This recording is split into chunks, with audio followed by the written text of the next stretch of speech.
ஒரு சவரன் 34,400 ரூபாய். அப்பா, மெயின் விஷயத்துக்கு வந்தாச்சுங்க. அதாவதுங்க, நம்ம இந்தியாவுல எத்தனை கேரட் தங்கத்தை பாத்தீங்கன்னா பெர்மிஷன் கொடுத்து வச்சிருக்காங்க தெரியுங்களா? 6 டைப்.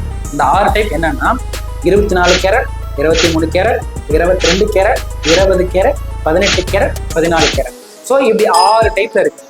இப்போ 7வதா 9 கேரட் தங்கத்தை பாத்தீங்கன்னா பெர்மிஷன் கொடுத்துருக்காங்க. அந்த 9 கேரட் தங்கம்னா 1 கிராம் பாத்தீங்கன்னா 4,300 ரூபாய். ஒரு சவரன் 34,400 ரூபாங்க. ஸோ இந்த 9 கேரட் தங்கத்தை இன்ட்ரடியூஸ் பண்றாங்க, அதாவது பெர்மிஷன் கொடுக்குறாங்க. ஜூலை 2025ல பாத்தீங்கன்னா பெர்மிஷன் கொடுக்குறாங்க. பெர்மிஷன் கொடுக்கறது BIS, bureau of Indian standards, அவங்க பார்த்தீங்கன்னா பெர்மிஷன் கொடுக்குறாங்க. ஸோ அதுக்கு சில விளக்கங்கள் கொடுக்குறாங்க.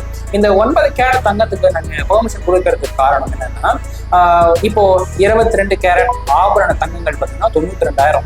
ஸோ அவங்க வந்து ஆபரணமா எடுத்தாங்கன்னா 1 லட்ச ரூபாய்க்கு மேல போயிட்டு இருக்கு.